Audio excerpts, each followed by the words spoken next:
열흘 전에 저희 같은 동력자 중에 참 가까이 지내고 한 달에 한 번씩 만나서 기도 모임 가졌던 목사님이 이제 선교사로 필리핀을 갔습니다. 그래서 그는 가는 선교사고 또 우린 파송교회, 우리 세 교회가 합쳐서 파송교회인데, 파송교회는 보내는 선교사 역할을 우리가 하고 그는 가는 선교사 역할로 이제 기도 제목을 안고 있습니다. 근데 그 목사님은 이제 그 필리핀으로 가기 전에도 필리핀을 가서 그쪽에 또 목회자를 모으고 강의하고 또 국내에서도 강의를 하고 하면서 선교의 꿈을 계속 키워왔습니다. 키워오고 그쪽 문화와 언어까지도 그래도 나름대로 준비를 하고 그러다가 이제 가게 되었는데, 이 다른 나라에 가서 뭔가 생활을 하려면 그 나라 문화를 알고 그 나라 법을 알아야 됩니다. 우리가 외국 가서 살려면 그렇고, 같은 한민족인데도 북한에 있는 분들이 남한에 와서 살게 될 때 남한 문화와 법을 잘 알지 못해가지고 적응을 잘 못하는 그런 부분들이 있습니다.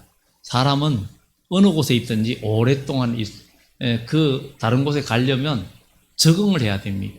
우리가 어느 나라 가든 간에 그런 것들이 마찬가지입니다. 그런데 우리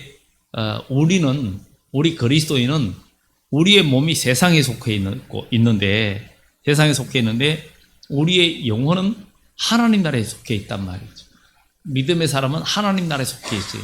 그러다 보니까 우리 그리스도인은 이 세상에 속해 있으면서 하나님의 법을 따르고 하나님의 나라의 삶을 살려고 하니까 계속 육적인 사람과 세상 사람과 충돌이 생기고 뭔가 갈등이 생길 수 있어요. 예수 믿기 전에는 아무 일이 없었는데 예수 믿고 나서부터는 어려움들이 있는 거예요. 우리 어릴 때에도 옛날에는 제사를 드렸죠. 제사를 드리다 보니까, 제사를 드리는데 우리가 예수 믿고 믿음의 가정이 되다 보니까 제사에 참여를 안 하고 이런 여러 가지 때문에 갈등. 아니, 예수 믿기 전엔 그런 일이 없었는데 믿고 나서부터 그 우상에 거기에 절하거나 이런 걸 안 하고 이러면서 갈등이 생기기 시작한 거예요. 그런 갈등들이 지금도 기억에 납니다. 그런데 결국에는 그 갈등의 당사자인 집안 어른들도 나중에는 다 예수 믿고 구원받고 직분을 갖게 되었습니다.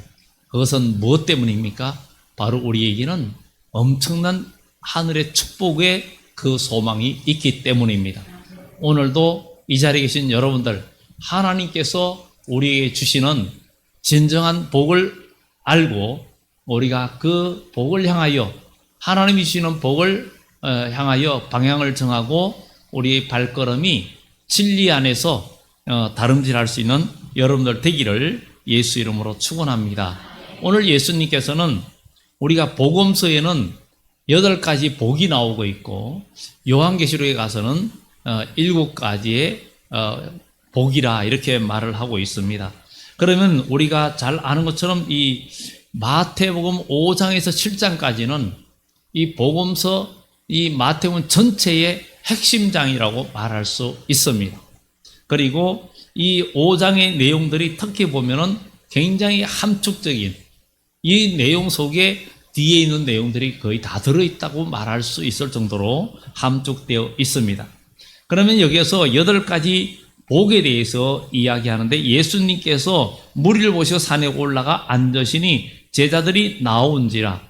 이스라엘의 갈릴리 호수 북쪽에 가면은 거기에는 베드로의 집이 있고 가버나움 회당도 있고 그리고 예수님 복음을 전했던 그런 지역들이 지금도 그대로 있습니다. 그래서 그 기념 그 베드로의 집이나 집터 위에다가 건물을 지어 가지고 밑에 투명 유리로 해 가지고 그 옛날 집터를 보이게끔 했고, 그럼 가버나움 회당 같으면은 이렇게 위에 지붕도 없고 옛날 뼈대 벽하고 돌 기둥만 남아 있는 그런 모습들을 보게 됩니다.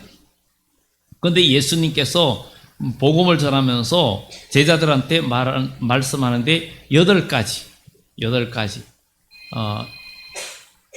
복에 대해서 이야기하는데, 첫 번째, 심령이 가난한 자는 복이 있나니, 이렇게 말합니다. 심령이 가난한 자는 복인데 천국이 그들의 것이라, 이렇게 말을 하고 있습니다. 그럼 우리 그리스도인은 이제 복이 있는 사람이 되려면 첫째, 심령이 가난한 자가 되어야 된다는 거예요. 심령이 가난한 자가 되어야 되는데, 이 심령이 가난하다는 것은 영혼이 굶주려 있는 상태를 의미합니다. 그러면 심령이 가난하려면 어떻게 되는, 내 영혼이 거듭나야 심령의 가난함을 느낀다는 거예요. 거듭나지 아니하면 심령의 가난함을 느끼질 않는다는 거예요. 아이가 태어나면 제일 먼저 뭘 찾습니까? 먹을 걸 찾아요. 아이가 태어나면 제일 먼저 먹을 걸 찾아요. 그렇기 때문에 아이 입에 정말 무엇을 물려주면 무조건 빨아요. 제일 먼저 먹을 걸 찾아요. 왜냐하면 아이가 태어나면 벌써 배고픔을 느끼는 거예요. 탯줄이 엄마에게서 끊어졌기 때문에 더 이상 탯줄을 통해서 영양분을 공급받지 못하기 때문에 이제 입으로 뭔가 공급받으려고 하는 그 인간의 본능, 거기에 있는 거예요. 그래서 그 먹으려고 하는 그 본능이 있기 때문에 그것을 막 빠는 거예요. 그리고 엄마 젖을 막 아프도록 빨고 그렇게 하는 거죠. 그리고 먹을 게 안 나오면 짜증내고 그러기도 하는 거죠. 그런데 왜냐하면 새로 태어났기 때문에. 그런데 그리스도인도 거듭난 자만이 심령의 가난함을 느낀다. 거듭난 자, 예수 그리스도 나의 구주로 믿고 물과 성령으로 거듭난 사람은 심령이 가난한 자가 되고, 영적인 굶주림을 느껴서 영적인 배고픔을 느끼고 그것을 해결하려고 하는 본능이 있다는 것이죠. 그래서 낮아져서 뭔가 하나님의 은혜를 구하고자 하는 그런 마음, 하나님의 은혜가 아니면 살 수가 없다라고 그런 마음이 있다는 거예요. 사람은 옛날에 사흘 굶어서 도둑질 안 하는 사람 없다, 선비 없다, 이렇게도 얘기하지만 사람이 굶으면 뭐든지 먹으려고 합니다. 지금은 잘 먹고 잘 사는 시대니까 맛이 있니 없니 평가했지만 옛날에는 맛 있다 없다 따지지도 못했어요. 그냥 먹을 거 있는 것만 해도 감사했고 모든 게 감사했어요. 그래서 어릴 때는 산에 가면 별의별 거 다 따먹기도 하고, 그래서 산에 가면 먹을 거 안 먹을 것도 잘 알아요. 잘 알고 농사할 때도 가면 산에 가서 옛날에는 서리도 해 먹었잖아요. 콩서리도 하고 밀서리도 하고 이런 것도 하고 하여튼간에 먹을 거 있으면은 찾아 먹느라고 이렇게 열심히 돌아다니면서 이렇게 놀면서도 그렇게 했습니다. 그것은 먹고자 하는 본능이었는데, 우리 그리스도인도 육적인 본능 말고 거듭난 사람은 심령의 가난함을 느낀다. 아, 내가 아무것도 없구나. 뭔가 영적으로 채우고자 하는 그런, 우리가 낮아져서 뭔가 채우려고 하는 그게 있는 거예요. 그래서 그걸 채우려고 하는데 뭘 채우려고 하느냐? 하나님의 말씀을 채우려고 하는 거예요. 하나님 말씀을 채우려고 하는 거죠. 하나님 말씀을 듣고자 하는 거예요. 그래서 거듭난 사람은 성경을 보고 싶어지고 기도하고 싶어지고 찬양하고 싶어지고 뭔가 하나님 말씀을 뭔가 읽고 그것을 내 것으로 삼고자 하는 그런 마음이 있다는 거예요. 이런 심령이 가난한 사람은 복이 있다는 거예요. 세상 것들은 세상에 다 있어도, 여러분 세상에 돈이 있고 모든 게 다 있어도 그게 만족을 줄 수가 없어요.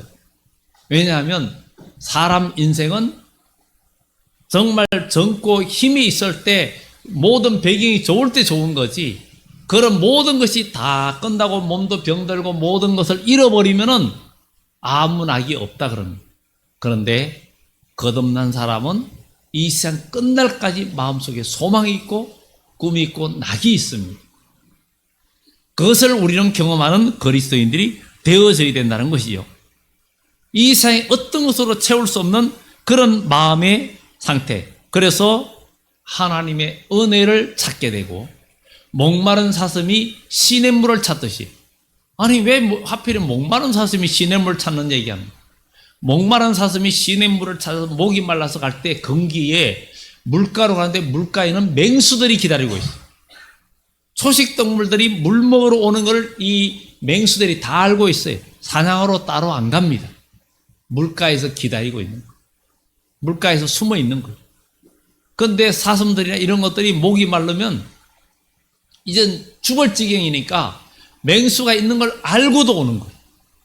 그러다가 여러 마리가 오면은 물을 먹고 무사히 가는 이 짐승도 있고 맹수한테 잡아 먹히는 것도 있어요. 목이 너무 마르니까 맹수가 있어도 가는 거예요. 오늘 우리가 예수님의 이름으로 거듭난 사람은 하나님의 은혜를 사모하는 마음이 있다라는 거예요. 만약에 이것이 없다면 나는 그는 거듭나지 않은 건가? 우리는 분명히 예수 그리스도를 나의 구주로 믿고 예수님을 내 마음속에 모시고 모든 판단과 내 모든 것을 주님께 맡기고 주님 뜻에 따르겠다고 우리가 고백하면 주님은 우리 마음속에 오시고 주의 성령께서 여러분의 마음과 생각을 주장해 주시고, 또 이렇게 예수 안에서 거듭난 사람은, 왜냐하면 사람이 태어나면 육적인 음식을 찾듯이 영적으로 거듭난 사람은 영의 양식을 찾는 거예요. 그런 마음이 있는 사람이 복을 받고, 이런 사람이 바로 심령이 가난한 자라는 거예요. 그래서 이런 심령이 가난한 자는 복이 있나니 천국이 그들의 것입니다. 그런 자에게 진정한 평화와 천국 하나님의 채우심이 있게 된다는 것입니다. 그래서 우리는 그리스도인입니다. 우리 그리스도인은 이제 앞으로 천국에 갈 사람이고 천국에서 영원히 살 사람입니다. 그 천국에는 눈물도 없고 질병도 없고 죽음도 없는 곳이고, 그리고 우리의 이 몸이 아니라 부활한 몸으로 영원히 천국에 사는 게 아니라 부활한 몸, 변화된 몸으로 사는 거예요. 그곳에는 먹는 것도 있고 즐기는 것도 있고 다 있는 거예요. 거기에는 그러나 조금도 나쁜 것이 없는 곳입니다. 거기는 슬픔도 없고 눈물도 없는 곳입니다. 그런 천국을 우리에게 주시는데 그것은 영원히 사는 곳이는 거예요. 왜? 우리 하나님이 영원하시고 영원하신 하나님이 거듭난 우리들에게 주님이 오실 때 우리에게 부활의 몸을 주고, 또 우리가 살아있을 때 주님을 영접하면 변화된 몸을 갖게 되고, 그때부터는 죽음도 없고 시공간을 초월하는 그런 몸 상태가 돼서 영원히 누리게 됩니다. 그래서 우리는 이제 예수 믿고 믿음의 사람들, 여러분 심령이 가난함을 느낄 수 있어야 됩니다.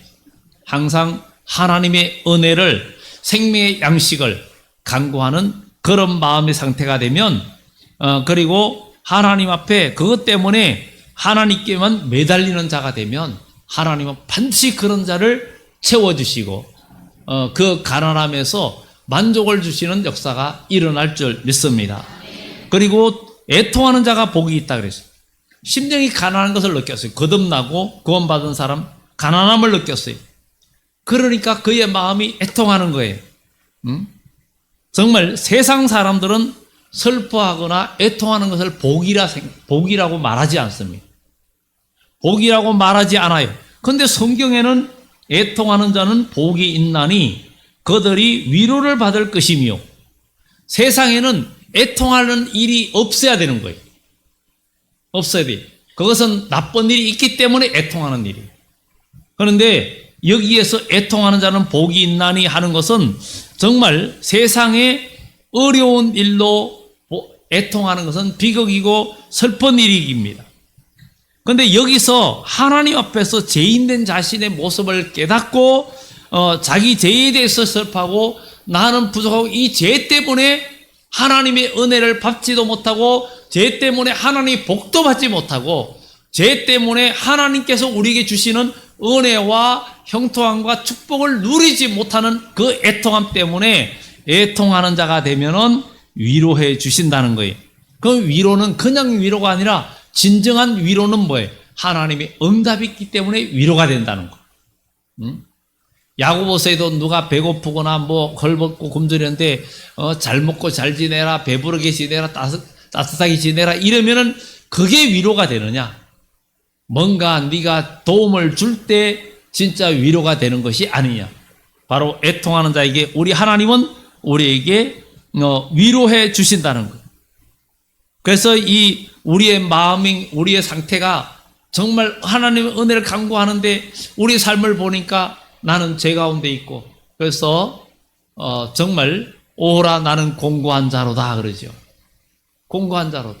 우리는 하나님의 은혜에 갈급한 사람, 이런 사람이 돼야 된다는 것입니다. 그래서 우리는 정말 사람이 죄가 많다고 애통하는 게 아닙니다. 죄가 크든 많든 간에 내가 죄인임을 깨달은 자가 애통하는 거지, 죄가 많아도 죄를 깨닫지 못하는 사람은 애통하지 않습니다. 하나님 앞에 애통하며 기도하지도 못합니다.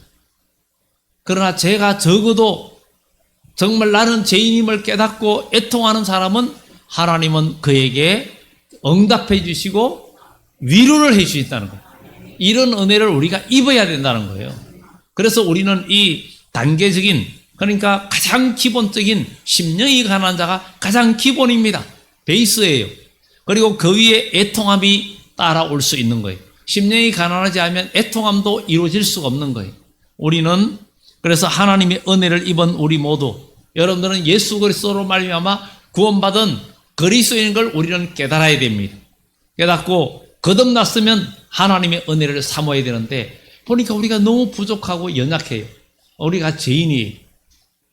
그래서 우리는 애통하며 하나님 앞에 간구하는 거예요. 간구하고 자기 죄를 슬퍼하며 기도하는 거예요.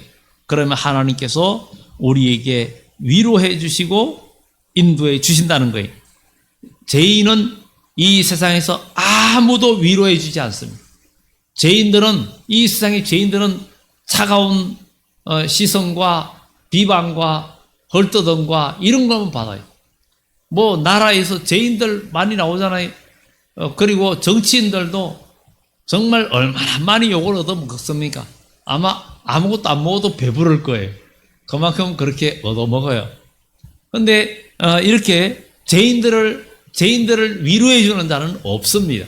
없는데 우리 주님은 죄인들의 위로자가 될 수 있다는 거예요.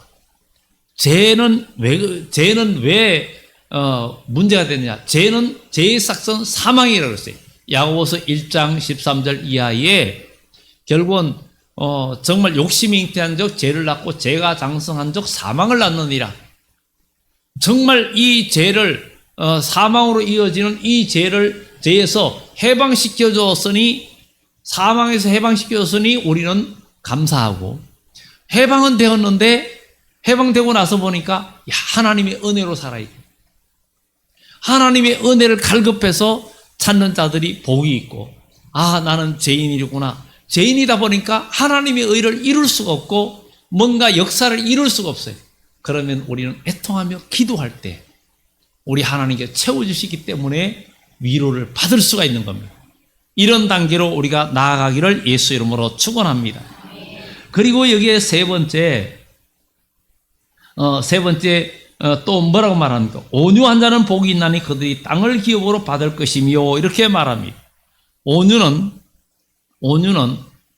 태어날 때부터 자연적으로 가지고 나오는 성품을 말하는 게 아닙니다. 우리는 사람들 보고 착하고 남한테 싫은 말 한마디 안 해하고 좋은 말하고 그냥 적이 없는 사람이 있죠. 야, 저 사람 참 온유하다 이렇게 말하는데 그것은 착각입니다. 잘못 말하는 거예요. 그 착하고 선한 거하고 온유하고는 완전 딴판입니다. 우리는 성령의 9가지 열매 중에 뭐예요? 8번째가 온유입니다. 그래서 성령의 갈라디아 5장에 보면 오직 성령의 열매는 사랑과 희락과 화평과 오래 참음과 자비와 양선과 충성과 온유와 절제니 이 같은 것을 금지할 법이 없다. 그러면 이 온유, 성령의 열매로만 가능한 것이 온유라는 거예요. 그래서 온유는 어떤 사람들은 그래. 어떤 사람 보고 야, 그 사람 천사래. 천사에 천사. 착하고 남한테 싫은 소리 안 하고 그냥 그러니까 그 사람을 온유하대. 아닙니다. 잘못 표현은. 그게 온유가 아닙니다. 그래서 우리는 그것을 잘 구분을 해야 됩니다. 그래서 온유라는 것은 원래 죄인된 우리는 온유할 수가 없습니다. 죄인은 원래 온유할 수가 없습니다. 타고난 성품이 온유한 듯 보이는 사람이라도 하나님 앞에서 온유하지 않은 모습이 나타나는 거예요. 사람이 볼 땐 몰라. 그런데 하나님이 볼 땐 죄의 모습이 나타나. 죄의 모습, 미운 마음, 속으로 그냥 속으로 뭔가 하는 그런 것들이 있고 하나님의 뜻을 거스리는 그런 것들이 있어요. 정말 우리는 그래서 그런 사람들을 보면 의외네? 저 사람이 저런 면도 있나? 이렇게 말하기도 하죠. 안 드러날 뿐이지 속에는 다 있는데 하나님은 우리 내면까지 다 보고 계시는 거예요. 그래서 이 온유는 외형상으로 온유하고 착해 보이고 이런 것들이 온유가 아니라는 거예요. 성령의 열매로만 가능하게 되는 것이 바로 이 온유라는 것입니다. 왜냐하면 부드럽게 보이도 자기가 죄인인 것을 인정하지 않을 뿐만 아니라 하나님 말씀에도 순종하지 않아요. 이게 온유하지 않다는 거예요. 하나님 말씀에 순종하지 못하고 하나님 뜻에 순종하지 못하는 것은 온유한 게 아니라는 거예요. 온유한 게 아니라는 거예요. 성령의 열매는 온유입니다. 성령의 열매는 온유입니다. 그런데 하나님 뜻에 순종하지 못하는데 온유하다고요? 아닙니다. 그래서 사람이 타고난 성품이 아니라는 거예요. 그래서 우리는 이제 저 사람 온유하다. 근데 온유라는 말은 그 헬라에서도 보면 길들여진 마음이에요. 길들여져 있어야 돼요. 그러니까 사람도 뭔가 훈련되어지고 머리에 길들여지는 것처럼 동물도 길들여져야 돼요. 소도요, 한번 논밭을 안 갈아본 소는 논밭을 가려면 노련한 사람이 그것을 길들여야 돼요. 길들이는 방법은 어렵진 않아요. 논을 갈 때 쟁기든 이것을 땅으로 깊이 박으면 돼요. 소를 힘들게 하면 돼요. 힘들게. 쟁기를 털어주면은 얕게 갈리니까 소가 힘이 안 들어와요. 그럼 지 마음대로 날때요. 그럼 앞으로 숙이면 깊이 박혀요. 그럼 땅을 깊이 박아야 되니까 못 빠져니까 소가 힘들어하죠. 그래도 안 되면 막 때리는 거예요. 그러면서 훈련을 시키는 거. 그러면 나중에는 소가 말을 잘 듣습니다. 잘 들어요. 왜냐하면 뭘 느끼냐면 소도 말을 안 들으면 더 세상 말로 개고생하는 걸 아는 거예요. 그러니까 더 순종하는 거예요. 우리는 하나님의 은혜 가운데 거듭나가지고 우리가 각기 제 길로 가는데 심령이 가난하고 애통하고 정말 이런 믿음의 사람들을 하나님은 이제 순종의 사람으로 만드는 거예요. 성령을 부어주셔야 하는 말씀에 순종하고 이렇게 나아가면서 이제 제 이름을 깨닫고 순종하는 사람, 하나님 뜻에 움직이고 순종하는 사람이 온유한 사람이라는 거예요. 어떤 사람 보기에 성품이 와일드하고 막 날카롭고 막 이런데 그래서 그 사람을 아무도 온유하다 안 해요. 그런데 알고 보니까 그 사람이 은혜 받고 믿음 생활을 하니까 오직 하나님 앞에 그냥 엎어져 가지고 믿음 생활, 기도 생활할 뿐만 아니라 다른 사람에게 대하는 것도 다른 사람을 높이고 그야말로 믿음 안에서 순종하면서 나가는 그런 모습을 보입니다. 그러나 아무리 착해 보여도 하나님 말씀에 순종하지 않는 것이 그것은 온유한 것이 아니라는 것을 말해주고 있습니다. 인간적으로는 부드러운데 영적으로는 완강해. 완고해서 전혀 고침이 없다는 것은 온유한 모습이 아니라는 것. 그래서 온유는 하나님 앞에 죄인된 모습을 자기를 깨닫고 하나님 앞에 굴복하는 것이에요. 하나님 앞에 굴복하고 하나님 말씀에 순종하는 거예요. 그리고 깨달은 사람이 자신에 대해서 가지는 겸손한 마음, 이것은 인위적으로 만들어지는 것이 아니고 오직 성령을 따라서 성령이 우리 속에 역사하니까, 아니, 그렇게 날뛰던 사람, 그렇게 포악하고 성질 그런 사람이 그냥 순한 양이 돼버린 거예요. 하나님 뜻이라면 그냥 순종하는 거예요. 이런 사람이 바로 길들여진 사람, 하나님의 뜻에 길들여진 온유한 자라는 거예요. 이런 온유한 자에게는 하나님께서 땅을 기업으로 받을 것이며 그의 지경이 넓혀진다는 거예요. 그러니 여러분의 지경을 넓히시려면 온유함이 이루어져야 됩니다. 하나님의 말씀이 여러분들을 이끌어서, 그래서 요한계시록 14장에는 보라 시온산에 어린 양이 섰고 그와 함께 14만 4천이 섰는데 그들이 이마에 하나님의 이름과 어린 양의 이름이 있더라. 그들이 새 노래를 부르는데 그들 외에는 14만 4천, 인반자 14만 4천 외에는 능히 이 새 노래 카이넨의 노래를 부를 자가 없더라. 그들은 땅에서 구속함을 받아 저 익은 열매로 어린 양에게 속한 자들이라. 어린 양 예수님 같이 된 사람이라는 거예요. 온유한 자라는 거예요. 완전히 다듬어진 자라는 거예요. 이런 흰 옷을 입은 사람이라는 거예요. 이렇게 온유한 자는 정말 성령이 다스리는 그 속에서 말씀과 성령 안에서 온유한 성품이 형성됩니다. 그러다 보니까 다른 사람에 대해서 태도가 달라집니다. 모두 나보다 남을 낮게 여기고 돌봐주고 나의 기쁨을 채우는 것보다 남을 위해서 수고하고 헌신하고 그렇게 나가면서 주의 일에 힘쓰는 자가 되는 거예요. 그러다 보니까 믿음의 일에 열심히 하고 항상 하나님의 일에 함께해요. 그런데 그것을 모르는 사람은 누구누구는 시간이 많아서 주의 교회 와서 맨날 일하고 뭐 하고 한다고 그래요. 그런데 아니에요. 자기는 바빠서 나는 시간이 없다 그러는데 아니라니까요. 삶의 중심이 하나님 앞에 있고 오직 그의 나라에 거기에 뜻을 두고 있기 때문에 하나님의 일에 그것이 가장 보람이 있는 것을 느끼고 살아가는 것입니다. 그것이 가장 큰 소망이기 때문에 그렇습니다. 정말 그래서 온유한 사람은 복이 있고, 그래서 남을 낮게 여기고 또 남의 허물과 죄를 볼 때에도 정죄하지 않고 자기 자신을 봅니다. 그것을 거울에 비춰보듯이 자신을 봅니다. 그리고 그 앞에서 겸손한 자세를 가져요. 그럴 때 상대방에게도 은혜가 되고 복이 됩니다. 그리고 의에 줄이고 목마른 자는 복이 있나니, 의에 줄이고 목마른 자는 복이 있나니 그들이 배부를 것이며 그랬어요.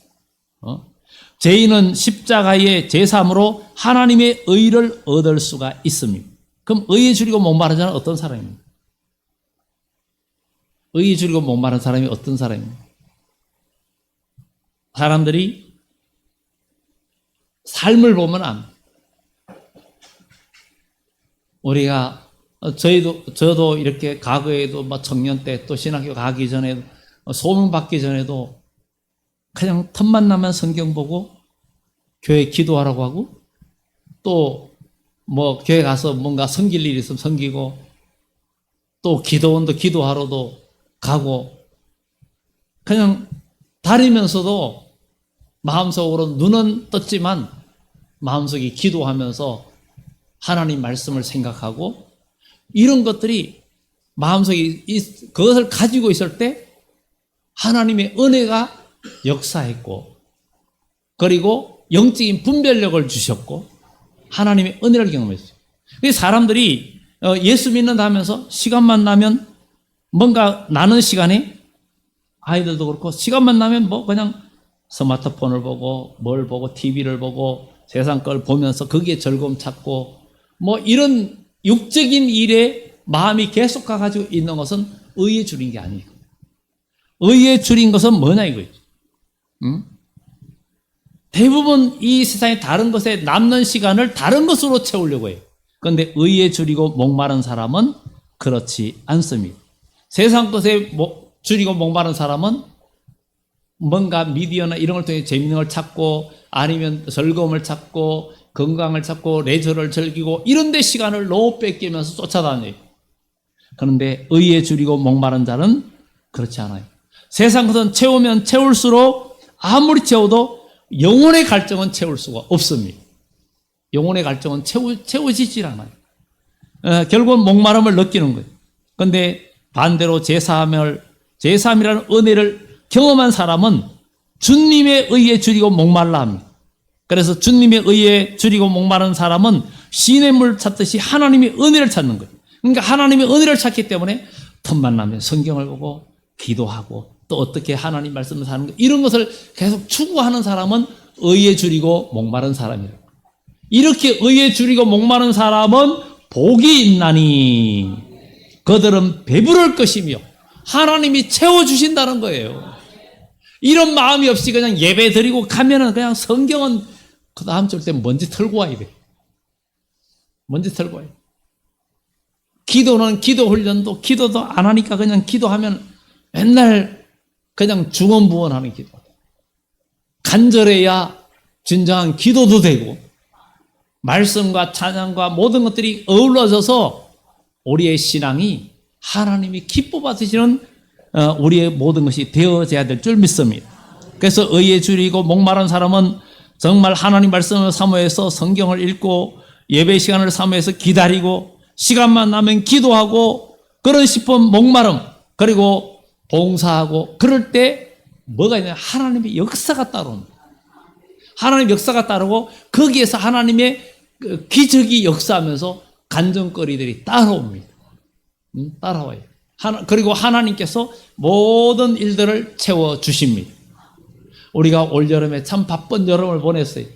오랜만에 수련회도 한다고 그냥 좀 개선한다고 매주 내려가서 공사도 하고 또 수련회 또 준비 전에 또 정말 우리 장로님 돌아가실 때도 일정도 전 가서 마음 아프지만 마지막 가시기 날 마지막으로 또 방문 정말 병원에 가서 기도해드리고 또 그 밤에 돌아가시고 끝나고 나서 또 수련회 끝나고 또 먼 일정 뭐 파송 이야기 또 지방의 일정 다 끝나고 나서 또 남성의 선교일정 끝나고 또 참 마음 아프면 또 장례가 있고 근데 다 지는 일들을 보면 하나도 겹치지 않게 하나님께서 그 모든 일정을 다 주관을 해 주셨어요. 모든 일정이 다 일정을 주관해 주셨어요. 이 모든 것들이 보면은 그래서 뭘 느낍니까? 하나님의 은혜다. 하나님의 그리고 우리 이남 삼남 지난주 월화 갔는데 강원도 갔는데요. 두 분 집사님이 한 분은 저쪽에 아래쪽에 의왕 쪽에 한 분은 또 저기 동선 쪽에 그쪽에 계셨는데 원래 못 갈 상황이었었는데 간다 해서 그쪽 돌아서 가다 보니까 시간이 조금 더 지체됐어요. 근데 올 때는 또 장례가 있고 이래가지고 좀 빨리 오게 됐는데 어떻게 됐어요? 돌아서 또 오게 되죠. 서울로 바로 오는 짧은 길은 있는데 호법까지 딱 오니까 그다음부터는 전용 차선이에요. 차가 빽빽하게 막혀있는데 우리 버스는 그냥 100km로 달려오는 거예요. 그러니까 시간이 많이 단축된 거예요. 그래서 다 합력하게 선을 이루시는 하나님 그냥 와서 감사했다니까요. 감사기도 했어요. 마음으로 하나님 감사합니다. 모든 게 하나님께 선을 이루시고 합력하게 선을 이루시는 하나님 감사합니다. 그러니까 우리의 일생 주님께 맡기고 의에 줄이고 목마르면 하나님은 우리의 영혼에 우리 삶에 배부름을 주십니다. 배부름을 주세요. 그리고 긍휼히 여기는 자는 복이 있나니 긍휼히 여김을 받을 것이라 그랬어요. 긍휼은 불쌍히 여기고 사랑하는 걸 말합니다. 사람은 자기를 사랑해 주는 사람조차 사랑하지 못하는 사람이 있습니다. 가룟 유다가 그랬고 그러지 못한 사람도 배반하고 받으면서도 그러는 사람도 있습니다. 그 다음에는 자기를 사랑해 주는 부모와 배우자도 사랑하지 못하는 사람이 있습니다. 그리고 자기를 사랑하는 사람만 사랑하는 사람이 있습니다. 마음이 좁은 이기적인 사람입니다. 그 다음에는 아무 이해관계 없는 사람에게 선행하는 사람이 있습니다. 선을 행하는 것에 대한 가치와 그것이 주는 기쁨을 아는 사람입니다.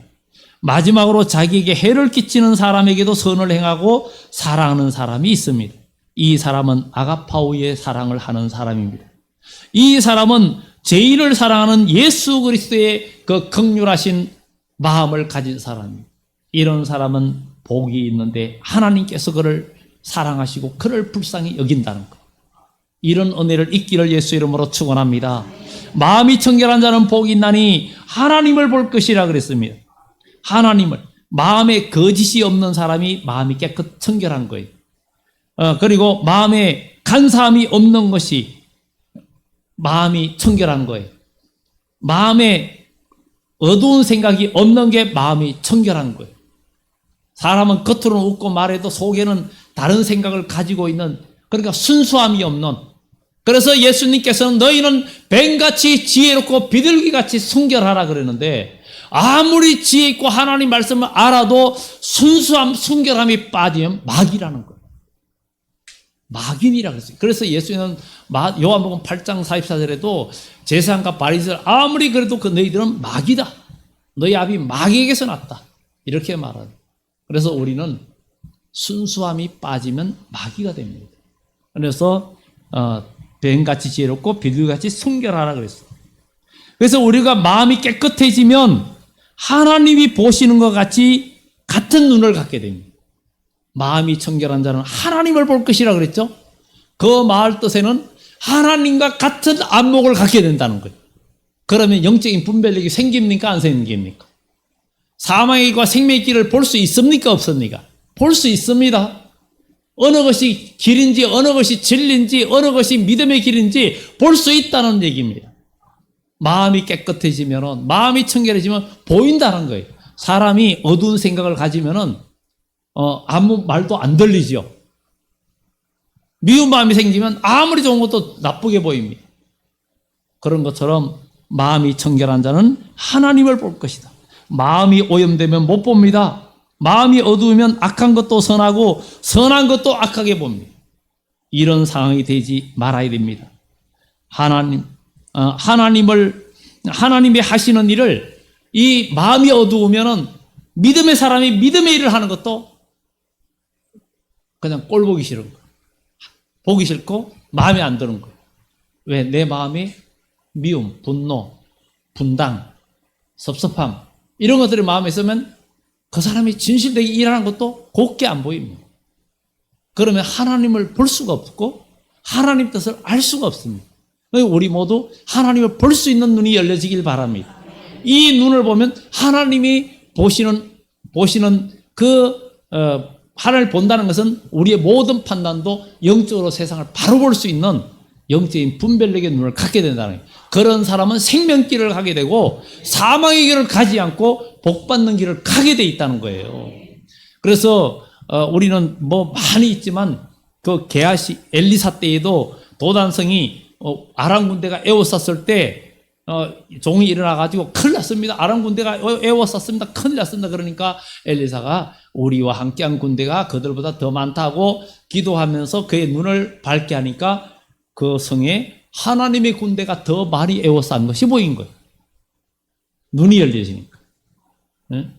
그리고 정말 이 게하시는 나아만 장군이 고침받고 돌아갔을 때 마음에 어둠의 생각이 욕심이 품어가지고 정말 외토하고 뭔가 구했죠. 원덩이하고 구해가지고 그걸 가지고 왔는데 엘리사가 너 어디 갔다 오니? 아니요, 아무데도 안 갔다 오지. 네가 그 사람 만났을 때 네 심정이 마음에 감각이 오지 않았더냐? 지금이 어찌 언을 받을 때고 옷을 받을 때냐? 나아만의 문둥병이 내게 이 말이라. 그러니까 그대로 문둥병이 생겼어. 그러니까 우리는 인간의 욕심과 인간의 생각으로 영적인 판단력이 흐리게 말하고 그대로 행동하면 하나님 보기에서 제외되고 판단력도 흐려집니다. 여러분, 판단력이 하나님이 보시는 관점으로 우리 눈이 업그레이드 되고 올라가기를 예수의 이름으로 축원합니다. 그러면 생명길이 보이고 복받는 길이 보이고 은혜받는 길이 보이고 형통하는 길이 보여집니다. 그리고 합평케 하는 자는 복이 있나니 바로 하나님의 아들이 일컬음을 받을 것이라 했어요. 모두가 죄인 돼서 하나님과 원수되는데 온 인류가 하나님과 원수가 되는데 예수님께서 화목제물로 우리를 위하여 십자가에 죽으심으로 하나님과 우리 사이를 화목하게 하셨고 하나가 되게 하셨고 복이 되게 하셨습니다.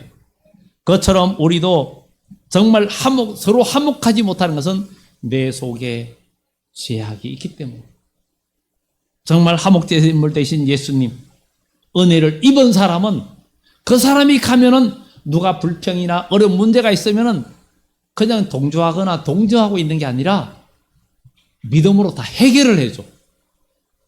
믿음으로 계속 하나님 말씀으로 해결해 주는 사람이 있는 반면에 어떤 사람이 가서 말을 하고 하면은 가만히 괜찮았던데 마음에 분노가 일어나고 미움이 생기고 괜히 갈등이 생기는 일이 있는 사람도 있어요.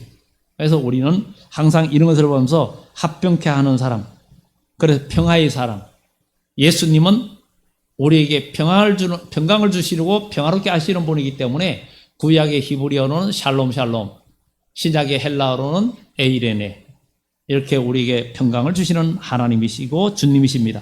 마지막으로 의를 위하여 박해를 받는 자는 복이 있나니 천국이 그들의 것임이라. 이렇게 이야기하면서 사람은 무엇을 갖고 싶으면, 뭔가 얻기 싶으면 그걸 위해서 많이 그냥 투자를 합니다. 그리고 온갖 고생도 다 감내합니다. 중국에서 얼마 전에 어린 자녀가 부모한테 집을 유산으로 받았는데, 집을 유산으로 받는데 아주 고가의 오토바이가 사고 싶어가지고 그 오토바이 살라고 집을 팔아가지고 오토바이를 산 거예요. 그래 부모가 그걸 알고 소송을 걸었어요.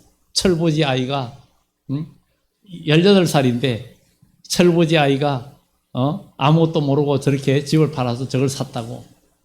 그래 소송 걸어야 결국은 그 부모의 손을 들어줘가지고 모두 다시 되돌려 버렸어요. 완전한 성인이 되지 못했는데 그 재산을 그래 팔아요. 갖고 싶다고 오토바이를 산 거예요. 오토바이는 낡아지고 나중에 없어지고 마는데, 사람은 뭔가 얻기 위해서는 온갖 고생도 감내하잖아요. 불평, 괴로움이 있고 힘들어도 참고 견디잖아요. 핍박이 있어도 참고 견디잖아요. 그러면 여러분 천국의 소망 있습니까? 천국의 소망이 있습니까? 하나님 나라의 복의 소망이 있습니까? 그러면 우리는 그 꿈과 그 상급을 소망 삼고 있다면 주일하다가 불평을 할 필요도 없고 그 주일하다가 그 낙심할 필요도 없습니다. 왜? 우리에게는 멸류관이 있고 영원한 상급이 있기 때문에 어떤 고난과 핍박도 두려울 것도 없고 영원한 그날의 소망이 있기 때문에 우리는 염려가 없는 거예요. 누가 뭐라 그래도 내 속에는 찬양이, 기쁨이 있는 거예요. 왜? 나에게는 엄청난 하나님 나라의 복이기 때문에. 그래서 바로 의를 위하여 박해를 받는 자는 복이 있나니 천국이 그들의 것임이라. 나로 말미암아 너희를 욕하고 박해하고 거짓으로 너희를 거슬러 모든 악한 말을 할 때에는 너희에게 복이 있나니 기뻐하고 즐거워하라. 하늘에서 너희 상이 큽니다. 너희 전에 있던 선지자들도 이같이 박해하였느니라. 이 말씀을 우리는 기억하면서 천국의 복된 가치를 아는 사람은 어떤 대가도 감수하고 어떤 불평도 있어도 다 핍박도 이기고 나가는 것처럼 여러분 모두 믿음으로 승리하는 하나님의 백성 되기를 예수 이름으로 축원합니다. 기도합니다.